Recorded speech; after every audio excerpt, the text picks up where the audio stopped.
All new at 5 o'clock for you. A World War II pilot whose remains were missing for 82 years is finally coming home to Greenville. Yeah, Lieutenant Morton Scher died in China at the age of 22, but his family has kept his memory alive. And Fox Carolina's Myra Ruiz shows us how. You could say Lieutenant Morton Scher always meant to have his head in the clouds. He was in the Air Force ROTC at Greenville High, and he was a member of anything and everything he could join that had anything to do with flight, with aviation. That was his passion. A passion he continued after attending the University of Alabama as an Army pilot during World War II, spreading his wings around the globe until getting shot down in 1943. We're so proud of him and honored to be a part of his family and honored for what he did for this country. His letters home gave his family a glimpse. Then suddenly they were swarming after us. He gave me the attack signal, peeled off in a steep dive, and went for the lead zero. One of his letters ended up in papers across the country after his plane crashed in China. He walked away with a bump on the head and a big show of gratitude.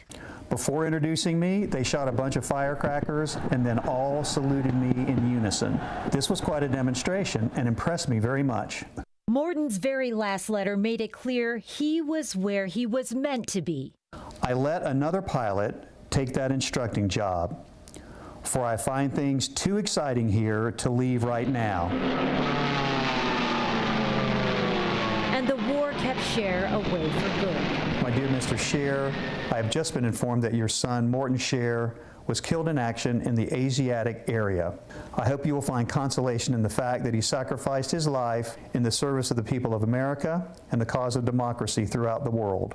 For years, searchers looked for Scher's remains in a rice paddy where he crashed. And his body was not recoverable. And so that was his official designation in 1947, was killed in action, body not recoverable. A tragic loss, but not the first for the family.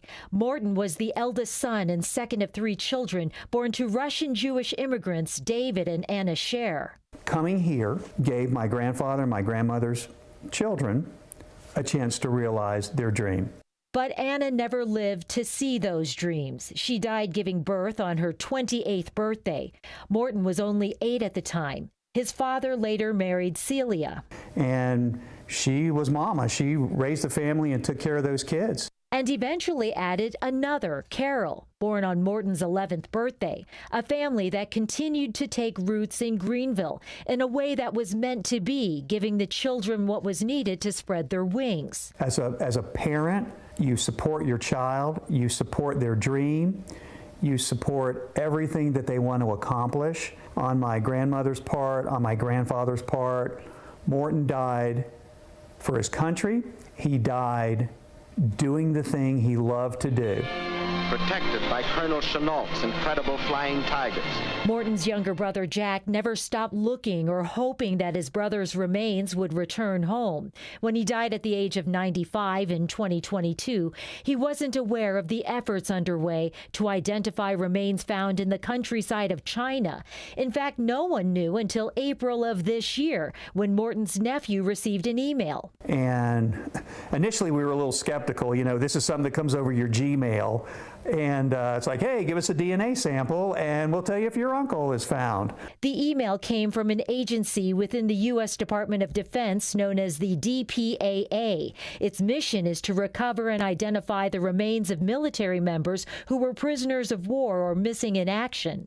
And then several months later, they came back and positively verified that it was Morton.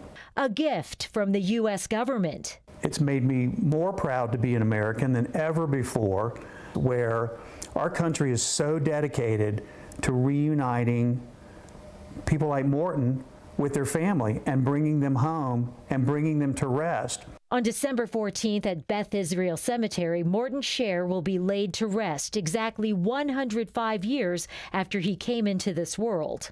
It's just how everything came together. So it's just really a kind of a meant-to-be story. And Lieutenant Scher's remains are scheduled to return to Greenville on December 11th. He'll be buried with full military honors on December 14th.